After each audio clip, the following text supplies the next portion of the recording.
예, 기본적으로 투자는 미래에 대한 기대를 가지고 하는 건데요. 그럼에도 불구하고 뭐 기대보다는 매번 우려 섞인 얘기들이 많은 게 불안정한 게 또 투자의 세계입니다. 딥사이트 시간입니다. 9월 되면서 우리가 8월도 약했는데 9월 되면서 전체적으로 조정이 좀 나오고 있는 상황이고요. 이 조정이 언제쯤 끝날 것인가 그런 고민이 있는데 특별히 또 변동성이 좀 있을 수 있다는 주장을 자료를 쓰셔서 대신증권 문남중 수석연구위원 오늘 모셨습니다. 어서 오십시오. 네, 안녕하세요.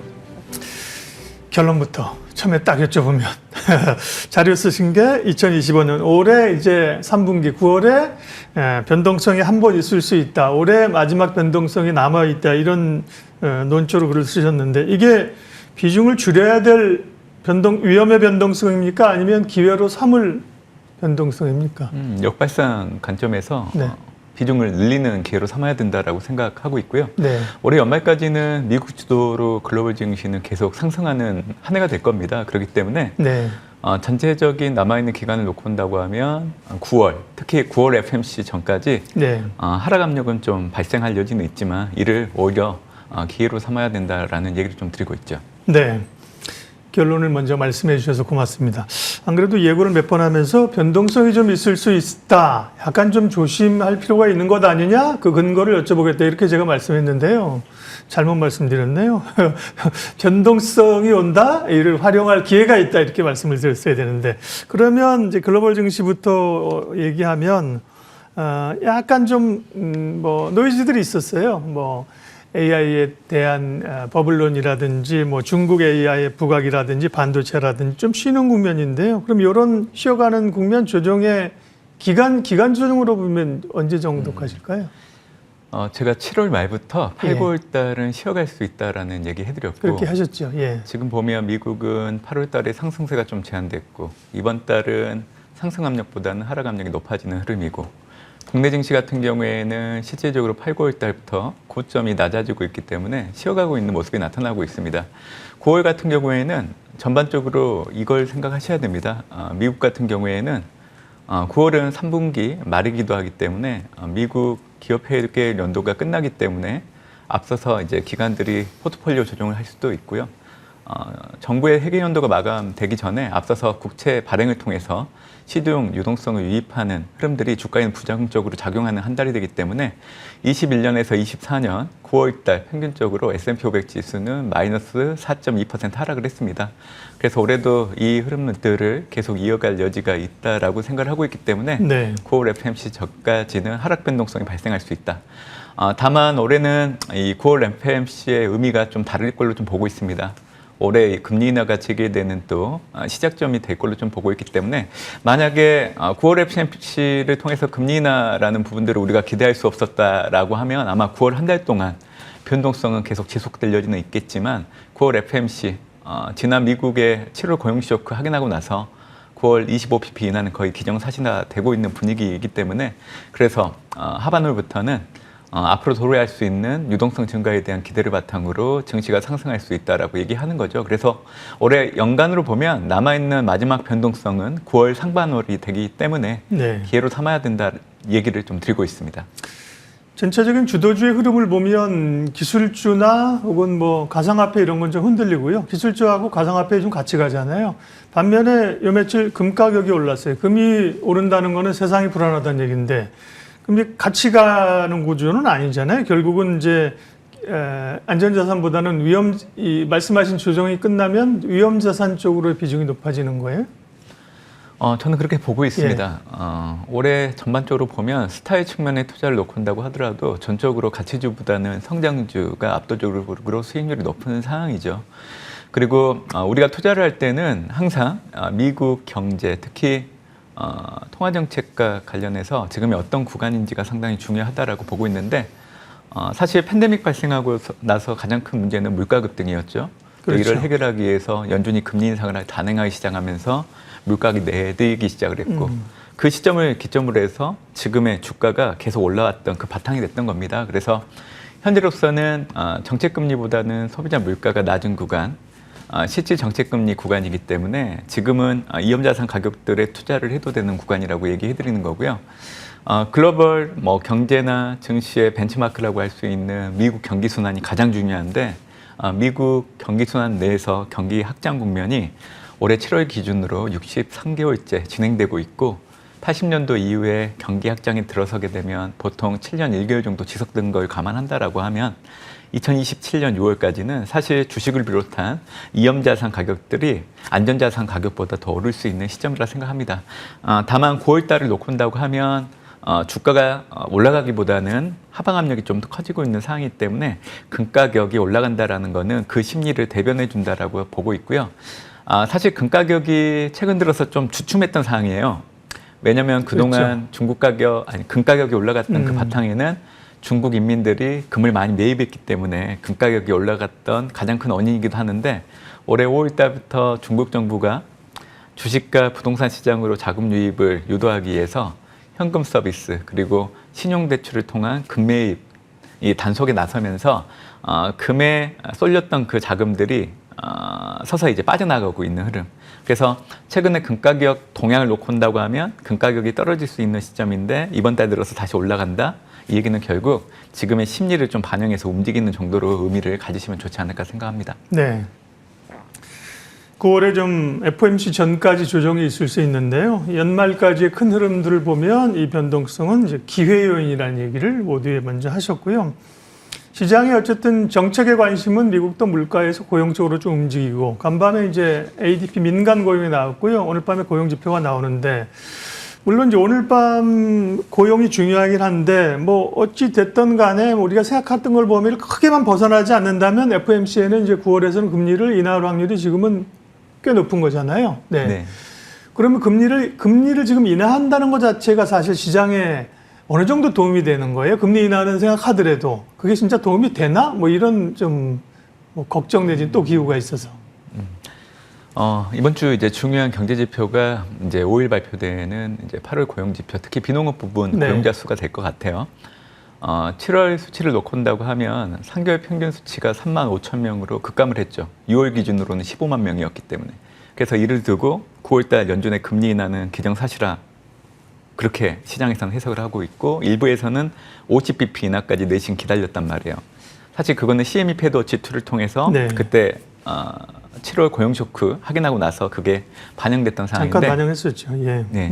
근데 이제 그런 상황을 놓고 본다고 하면 사실 8월 비농업 부분 고용자 수가 전월보다 많이 증가를 해버리면 사실 B컷에 대한 기대가 줄어들 수 있잖아요. 네. 그거는 이제 9월 상반월 증시가 변동성을 일으킬 수 있는 요인이 될 수 있죠.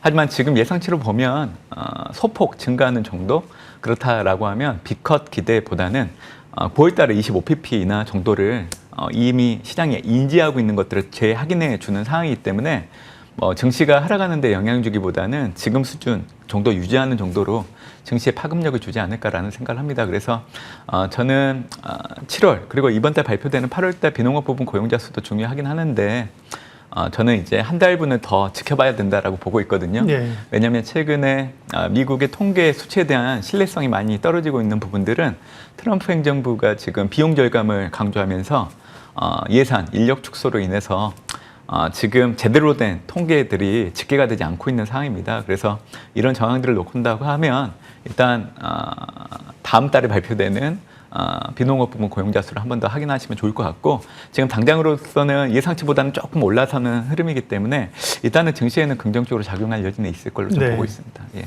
FOMC가 중요한 제가 이제 어제 키워드로 말씀드린 것처럼 이제 변곡점이 될 수 있다. FOMC 이후에 금리 인하와 시장에 대한 기대감들이 주가를 올릴 수 있다고 하셨고요. 다음 이제 원고에는 우리가 어차피 뭐 원고 보고 하는 건 아니니까 미국이 이제 어쨌든 관세 문제가 트럼프가 어쨌든 뭐 난리를 쳐가지고 지금 이제 어쨌든 주요국들이랑 우리도 관세 협상이 매듭이 된 상황 거의 매듭이 되었는데 미국 법원에서 여기에 지금 제동이 걸리는 상황이고 2심까지 가고 이제 대법 판결이 남아 있단 말이에요. 이게 지금 시장의 불확실성으로 대두가 되고 있잖아요. 그래서 어떤 판단을 대법에서 할지는 참 모르는 거지만 이게 시장의 어떤 큰 불확실성이 또 되는 것인가? 넘어가는 것인가? 어떻게 보세요? 저는 트럼프 관세부가라는 현재 정책 기조가 크게 바뀔 여지는 없다라고 생각을 해요. 어차피 지금 현재 진행되고 있는 법원의 판결 내용들을 보면 국제비상 이제 경제 권한 법에 근거한 간세부가 이 부분에 대해서만 지금 이혼 판결이 나고 있는 거예요. 나머지 법안, 뭐 무역확장법, 뭐 232조, 302조 이런 해당되는 간세는 기존처럼 계속 부과가 되는 겁니다. 그리고 이 외에도 간세를 부과할 수 있는 법 조항이 너무 많아요. 네. 그렇기 때문에 혹시라도 이번에도 이혼 판결이 나타난다고 하더라도 저는 시장에 미치는 영향력은 그렇게 크지 않다라고 생각을 해요. 그리고 길게 보면 미국 경제에는 간세 수입이라는 부분들이 긍정적으로 작용을 합니다. 올해 상반기를 기준으로 놓고 온다고 하면 1,000억 달러 정도 지금 간세 수입이 있는데 이게 연간으로 3,000억 달러를 넘어서게 된다라고 하면 이걸 생각을 해봐야 돼요. 올해 상반기 때 감세 법안 통과하면서 앞으로 10년 동안 3조 4천억 억 달러 정도의 재정 부담으로 작용한다라는 거는 이제 익히 아시고 계실 건데 매년 3천억 달러 이상 간세 수입이 발생한다. 그러면 10년 동안 금액이 3조 달러 정도 되잖아요. 네. 그러면 감세 법안에 따른 재정 부담을 간세 수입을 통해서 일정 부분을 상쇄할 수 있는 부분들이 있어요. 그래서 이런 긍정적인 기능들도 있기 때문에 오히려 한편으로는 트럼프의 간세부가 지금 당장은 물가 상승을 자극하고 미국 국민들의 후생을 감소시키는 부정적인 영향력을 먼저 보실 수도 있는데 저는 중장기적으로 본다라고 하면 트럼프의 간세 부과가 시간이 지날수록 설득력을 가져갈 수 있는 부분들도 있다라고 생각하고 있습니다. 네. 대신유권 문남중 수석과 함께 글로벌 증시, 미국 증시를 중심으로 금리 인하 기조 이런 얘기를 먼저 했고요. 주가는 항상 걱정의 담벼락을 타고 가니까 좋은 얘기만 해야 되는데 걱정거리만 맨날 불어넣습니다. 걱정의 담벼락에 걱정 몇 개 좀 얘기를 해보죠. 유로존들이 또 조금 불안한 프랑스도 뭐 재정 건전성 문제, 영국도 또 채권 금리가 최고치를 간다. 뭐 이러면서 유로존 하면 또 과거에 우리가 유로 경제 위기도 있었고 조금 이제 트라우마가 있지 않습니까? 유로존의 상황은 어떻게 이해하면 될까요? 사실 유로존의 어떤 분열 부분들이 글로벌 증시 전체에 큰 파장을 미치는 경우가 그렇게 많지는 않았어요. 네. 이번 같은 경우에도 프랑스가 전월 긴축 재정을 위한 명분으로 이제 이번 달 정부 신임안에 대한 투표를 하겠다라고 발표한 이후로 프랑스를 중심으로 유로존의 분열 양상들이 증시의 위협으로 다가서지 않을까라는 우려들도 있는데 이번 달 들어서 이제 초장기채 국채 수요 입찰 부분들을 놓고 온다고 하면 예상외로 견고하게 모두 대부분 소화를 해 나가는 상황이기 때문에 프랑스로 시작된 유럽의 분열들이 중장기적으로 계속 분열이 확산되는 양상으로 가긴 좀 어렵다고 생각합니다. 그리고 보통 이제 유럽 분열 위기의 가늠자로 볼 수 있는 프랑스와 독일의 10년물 국채금리 스프레드를 놓고 온다고 하면 지난달 가장 높았고 지금은 조금씩 내려오고 있거든요. 그래서 아무래도 프랑스 이번 달 뭐 정부 투표 신임에 대한 이런 부분들이 노이즈로 작용할 여지는 있지만 네. 저는 뭐 올해 남아있는 연말까지 큰 위기 요인으로서 작용할 여지는 없다라고 저는 생각을 하고 있습니다. 유로존의 사실 경기나 뭐 정치 상황이 뭐 불안정한 거는 어제 오늘 일은 아니잖아요. 그리고 말씀하신 거 보니까 뭐 작년쯤 됩니까? 프랑스 또 총선 우리가 대선 놓고 뭐 극우가 또 지금 뭐 한다 맞습니다. 무슨 뭐 이런 얘기 한창 했었던 생각이 납니다. 근데 지금은 뭐 그게 언제였었던가 기억이 희미할 정도니까요. 다음은 이제 중국 증시가 소리 없이 최근에 이제 강한 모양새를 나타내고 있고요. 중국의 이제 딥시크뿐만 아니라 미국의 AI 기업들을 흔드는 기업들도 지금 뭐 많이 나오고 있다 이런 얘기 나와서 중국 증시가 강한데요.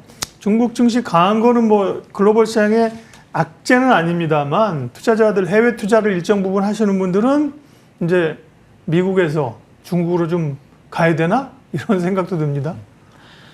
사실 중국도 그렇고요. 일본 증시가 최근 2달 동안에 상대적으로 강세를 보였어요. 일본도 강했죠. 예. 그 바탕에는 미국과와 상호 간세, 무역 합의를 상호 안만하게 이뤘기 때문에 그게 주가에 반영되고 있는 상황입니다.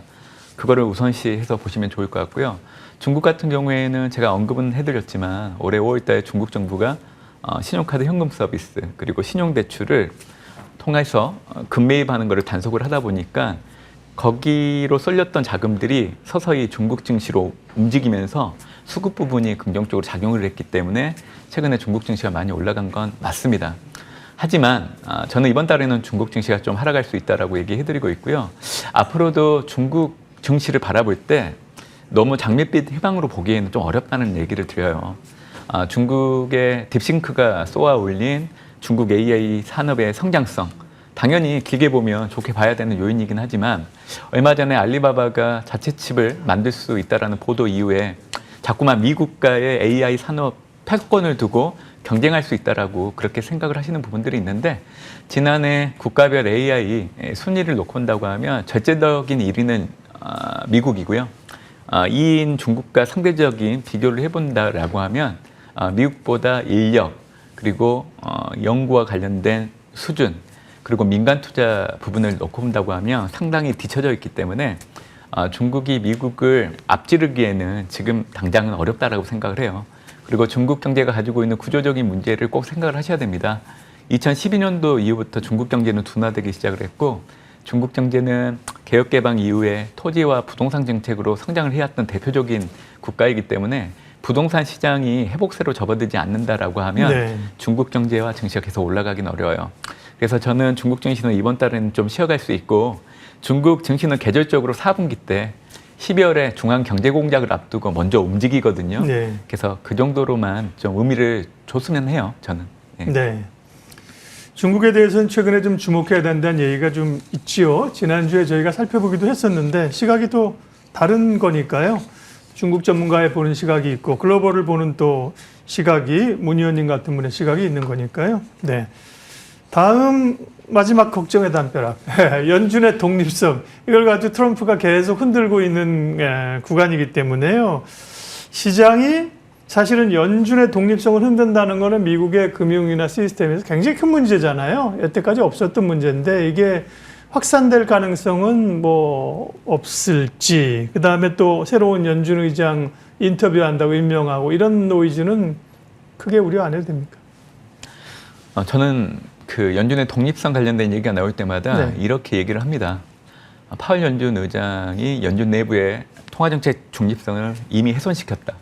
그러니까 지금 미국의 금리 인하는 상당히 늦어지고 있고 조속히 빨리 시행을 해야 된다.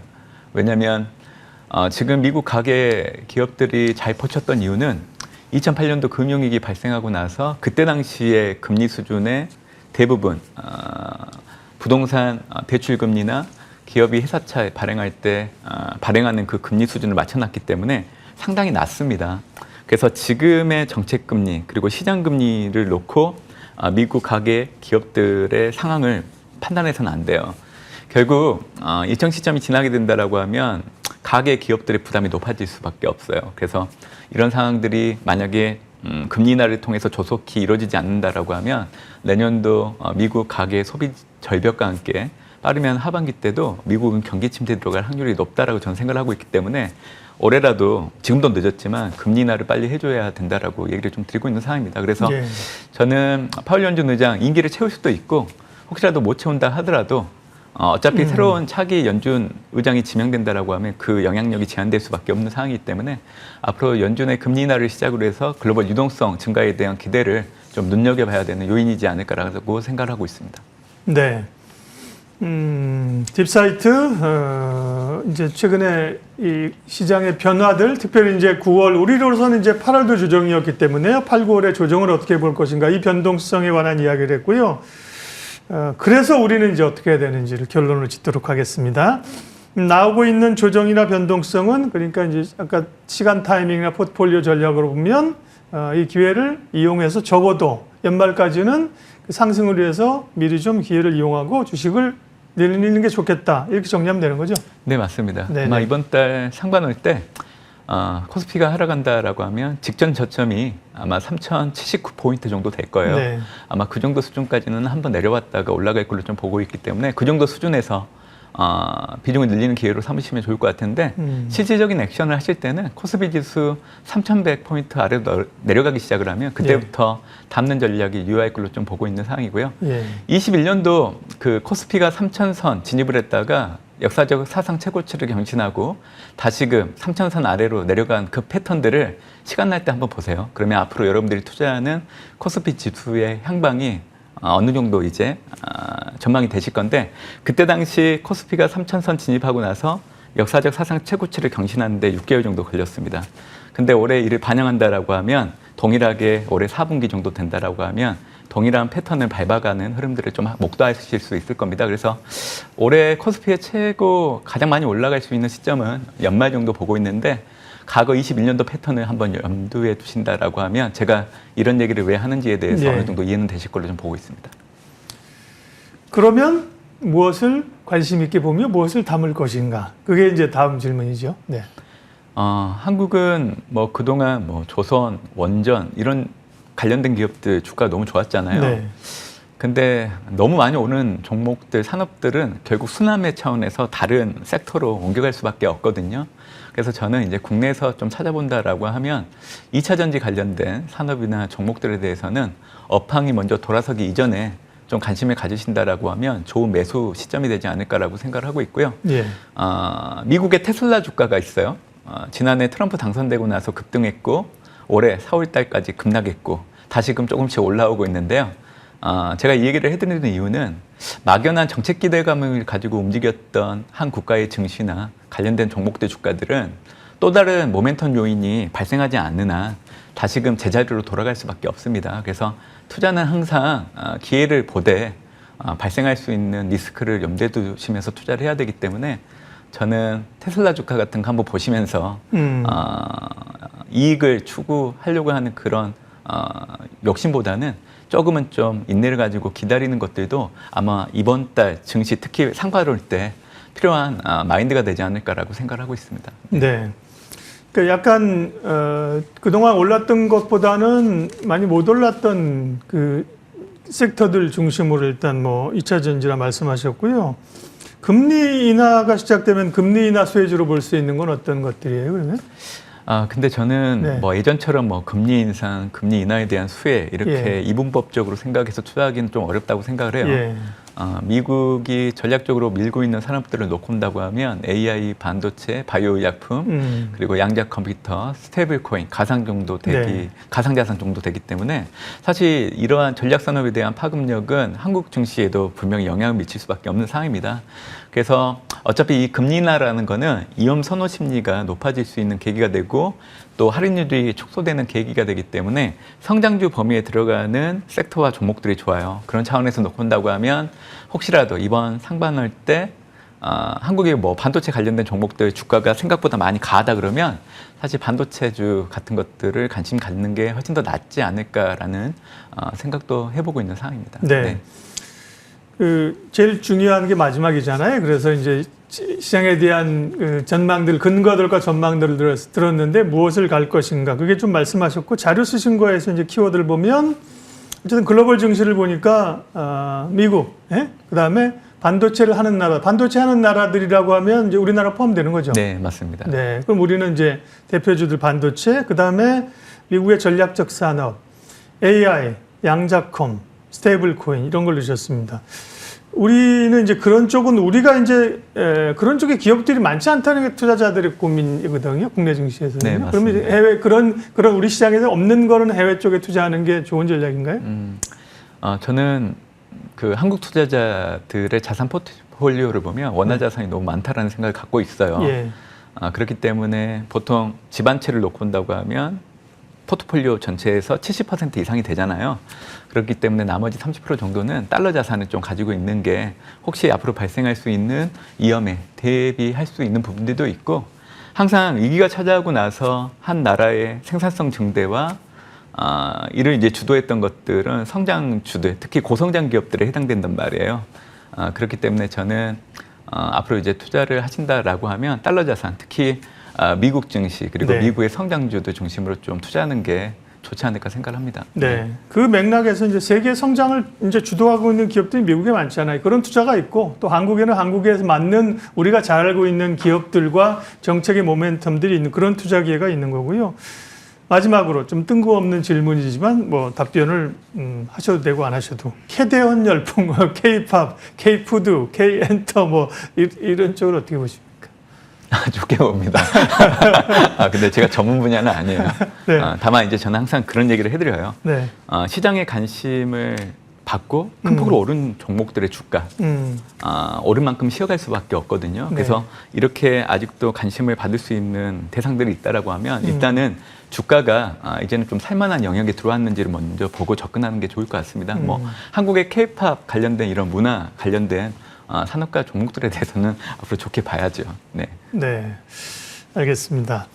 그러니까 우리가 고민이 좀 있잖아요. 그 전에 이제 우리 한국의 대선 이후에 정말 거침없이 새로운 이제 시장이 열리는 건가 싶었는데 8월에 우리 시장만 약했고요. 9월에 전체적으로 글로벌 증시에 이제 조정 국면이었는데 우리에 대한 고민들 어떻게 해야 될지를 충분히 오늘 이야기했습니다. 대신유권 문남중 수석연구위원 함께했습니다. 고맙습니다. 감사합니다. 그러게요. 여러 얘기를 들어야 된다니까요. 한 분만의 얘기를 듣고 우리가 한쪽으로 가기엔 너무 시장이 이 구조가 복잡하잖아요. 네, 지난주 중국 얘기 들었고 오늘은 또 글로벌 얘기 들었습니다. 우려했던 이제 변동성이 우려의 변동성이 아니라 기회의 변동성이라는 걸 좀 확인을 했고요. 네, 지수는 뭐 우리 시장은 뜨뜨미지근하죠. 네, 코스닥이 그나마 좀 소폭 강세이지만 오늘 또 미국의 고용 지표를 시장은 조금 확인을 기다리는 것도 같습니다. 시장 공감 10 오늘 여기까지 하겠습니다. 함께해 주셔서 고맙습니다.